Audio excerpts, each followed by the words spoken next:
Agora a investigação do padre Luís Rafael Azevedo, que estudou o papel da linguagem informal na comunicação da Igreja. É, de resto, este o título do seu livro. Padre Luís Rafael, muito obrigado por estar aqui entre nós. Então, há aqui uma via de caminho para a Igreja, no sentido de enverdar por uma linguagem mais informal? Sim, eu tentei perceber qual seria esse papel da linguagem informal na comunicação da Igreja, porque a verdade é que nós, quando falamos com as pessoas, muitas das vezes elas queixam-se do nosso catoliquês. Portanto, aquilo que os padres dizem não é É compreendido. imperceptível. Isso, os catequistas falam de uma maneira que os miúdos não percebem. Entre nós, católicos praticantes, às vezes temos uma linguagem que não é de todo muito perceptível e, portanto, o que é que se está a passar para esta mensagem, que é a boa nova de Jesus, não chegar às pessoas? Eu fui vendo ao longo daquilo que é a minha vida que a linguagem informal permitia às pessoas compreender melhor a mensagem de Jesus. E então, para não ser apenas uma ideia da minha cabeça, ao fazer o mestrado em comunicação aplicada, decidi que este seria o tema da minha dissertação de mestrado. Fui investigar e agora está aí o resultado. E a verdade é que a linguagem informal pode ser muito útil na nossa comunicação. Mas é uma investigação ambiciosa, porque o arco temporal é vasto, não é? Certo, certo. Vai de 30 DC ao tempo do 5G. Por um lado, temos aqui uma questão também de som, DC 5G. E também era algo que queria que ficasse bem. E tinha que ter Cristo. Tinha que ter Cristo na capa, no título, porque isto foi realizado numa universidade pública, no Instituto Politécnico em Viseu. Sabemos que muitas das vezes é muito mais fácil, talvez, trabalhar estes temas no âmbito da Universidade Católica, onde também fiz a primeira dissertação de mestrado. Às vezes em ambientes que não são propriamente dentro da faculdade católica, a coisa poderá não ser tão fácil. Eu também não queria que ficasse assim a coisa muito óbvia. Então dei aqui umas voltas até ter que cá meter Jesus, tinha que cá meter Jesus e ele está cá. Eu tive uma colega uma vez que me dizia: não, mas isso não tem nada a ver com Jesus. Até ler o título por completo, 30 depois de Cristo. E este 30 depois de Cristo porquê? Porque vou falar da vida pública de Jesus, portanto, a partir do momento que Jesus começa a comunicar a sua mensagem de maneira oficial. E depois fazemos uma ponta até este tempo, que é o tempo do 5G, a começar por Carlo Acutis, com esta ligação à informática e ao mundo digital. Portanto, pelo meio não vou tocar em nada, vou de 30 DC, Jesus Cristo, São Paulo, duas figuras no início do cristianismo, até agora, e vamos ver que há muitas coisas que são semelhantes. E Jesus Cristo, que linguagem é que tinha? Era formal ou informal?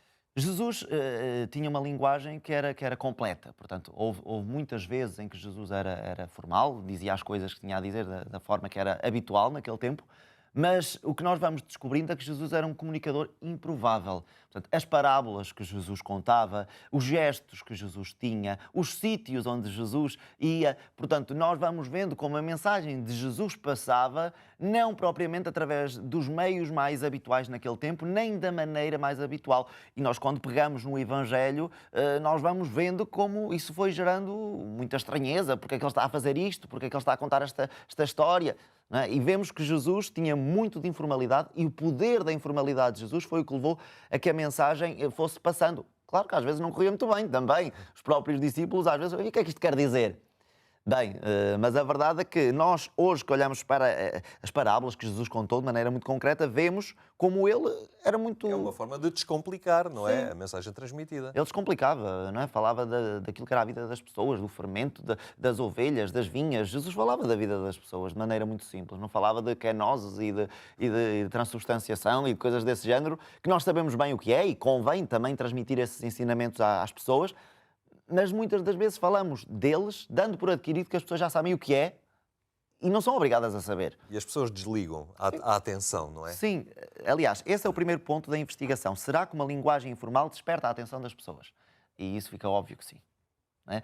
Contar uma piada, levar algum símbolo estranho ou diferente para uma reunião, o padre estar num sítio em que não é óbvio estar, esta presença informal e esta linguagem informal desperta automaticamente a atenção. Depois, compreender a mensagem, também percebemos que sim, e depois também ver se leva a uma conexão maior com a instituição. E aí é o último desafio. O Papa Francisco é um bom exemplo para percebermos esta não direi apenas uma linguagem informal, mas uma atitude menos complicada na forma de falar das realidades da fé, porque é entendido por todos. Sim, nós fomos ver também nesta investigação a maneira como o nosso Papa Francisco comunica e nós fomos detectando que há ali muitos sinais de informalidade. Claro que muitas das vezes ele faz discursos e lê os discursos e aquilo tira um pouco do seu à vontade, mas quando ele fala, por exemplo, na Jornada Mundial da Juventude, nós conseguimos constatar isso muito bem, fala sem papéis. Nós vemos que a informalidade dele chama muito a atenção e consegue dar bons títulos de jornal e consegue também, ao fim e ao cabo, ser perceptível por quem vai à missa, por quem não vai à missa e até pelos próprios meios de comunicação social. Hoje em dia nós detectamos que muitas das vezes as peças que são realizadas sobre assuntos da vida da Igreja, pelos meios de comunicação em geral, metem muito o pé na argola e não é só por culpa de quem as faz, também muitas das vezes é por culpa nossa, da instituição, porque usamos palavras a que essas pessoas não estão habituadas e depois a comunicação não passa. Por exemplo, eu lembro que na questão do sínodo, eu falei na comunidade do sínodo da Igreja, das mudanças, e a mensagem que às vezes passa é o padre vai mudar o sínodo da Igreja. Portanto, temos que descomplicar às vezes as coisas ou ser muito claros na maneira como as dizemos. E esta informalidade não vai pôr depois em causa o rigor da mensagem a nível teológico, da seriedade daquilo que se transmite? Sim, nós com este estudo também detectamos quais os limites da própria informalidade. A informalidade enquanto proximidade, a informalidade enquanto clareza, a informalidade enquanto alguém que se tenta aproximar para que o outro entenda, funciona muito bem e até dá muito jeito para nós não parecermos extraterrestres. Porque às vezes pensam que os padres são extraterrestres, que falamos uma língua estranha e às vezes parece que só os anjos é que nos entendem. Portanto, nessa perspectiva, sim. Há limites também, há limites. Há um capítulo que eu chamo de profetas apatetas, que é a nossa missão é de anunciar e denunciar. Quando o fazemos com a informalidade e quando o fazemos com esta lógica que acabei de dizer, funciona, mas quando esticamos demasiado a corda, quando roçamos a falta de respeito, aí passamos a patetas e a mensagem perde-se. Portanto, precisamos de encontrar aqui o equilíbrio, sabendo que quem está a comunicar tem que conhecer quem está à sua frente para saber quais são os limites. Só para terminarmos, e este livro é de resto um bom contributo para a ação pastoral da Igreja, mas percebemos também aqui num outro livro seu, Discípulos Missionários do Deus Desconhecido, como São Paulo também teve algum cuidado na adaptação da linguagem com a qual falou, nomeadamente aos gregos. Sim, este livro é fruto da dissertação de mestrado em Teologia, baseia-se na passagem de São Paulo pelo Areópago, onde vai falar com os gregos que são politeístas. E São Paulo adapta ao seu discurso. De maneira muito vulgar, este texto é visto como um insucesso. É visto como São Paulo devia ter feito tudo como sempre fez, São Paulo devia ter pregado da mesma maneira, falar de Cristo crucificado.